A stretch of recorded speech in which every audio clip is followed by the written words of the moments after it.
Hello everyone, আসসালামু আলাইকুম। আমি এখন আছি গাইবান্ধা পৌর পার্কে। এখানে ছোট ছোট বাচ্চা কাচ্চারা দোলনায় খেলতেছে।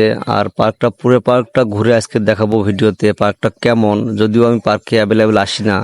এটা হচ্ছিল বগ বগ আরো ওখানে সামনে কিছু প্রাণী আছে। এটা হচ্ছিল সিংহ, যদিও এগুলো সব মুক্তি সিস্টেম। এটা হচ্ছিল জিরাফ, এটা হচ্ছে রয়্যাল বেঙ্গল টাইগার। সামনে আছে হরিণের শিং ভাঙ্গা, যদিও হরিণটা এগুলো অনেক আগের এগুলা। এখানে মানুষজন সেলফি তুলতেছে, ঘোরাফেরা করতেছে। এটা একটা জিরাফ। এটা হাতের উপর একটা বাচ্চারে বসাইছে লাল ড্রেস পরে। বাচ্চারা খুব ভয় পাইতেছে, হাতের উপর বসে কান্না করতেছে, চিৎকার করে কান্না করতেছে। যদিও বাচ্চাটা এখানে বসার জন্য খুব সুব্যবস্থা আছে। মেহমানকে নিয়ে আসে চটপটি ফুচকার ব্যবস্থা এখানে খুব সুন্দর। মানুষ আরাম আয়েসে বসে খাইতে পারবে। এটা হচ্ছে পার্ক থেকে বের হওয়ার রাস্তা।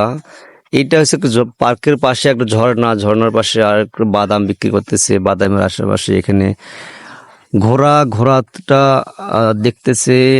এখানে সামনে একটু হেঁটে দেখবো সামনে কি অবস্থা। এখানে সামনের নিচে মানুষজন সেলফি তুলতেছে পার্কের পাশে। সামনে একটু আমরা হাইটের সামনের দিকে যাব। এটা পার্কে ঢোকার রাস্তা, মানুষ ঢুকতেছে। একটা ফুচকা চটপটি বিভিন্ন রকমের ফুডস বিক্রি করে, তার জন্য ছাউনি বানাইছে এগুলা। আমরা আরো সামনের দিকে যাব, সামনের পরিবেশটা কেমন। আশা করি পৌর পার্কে যারাই আসতেছেন বিকেল টাইমে ফ্যামিলি নিয়ে ঘুরতে, পার্কে যারা বাইক নিয়ে ঘুরতে আসেন, বাইক গ্যারেজ করার ব্যবস্থা আছে বাম পাশে। এখানে সামনে নিচে পুলিশ প্রশাসন আছে। সামনে আপনার একটু আগেবো, সামনে শহীদ মিনার আছে। শহীদ মিনারটা আমি একটু ভিডিও করে নিলাম পার্কের পাশে। এখানে খেলনা আছে কিছু রাস্তার বাইরে।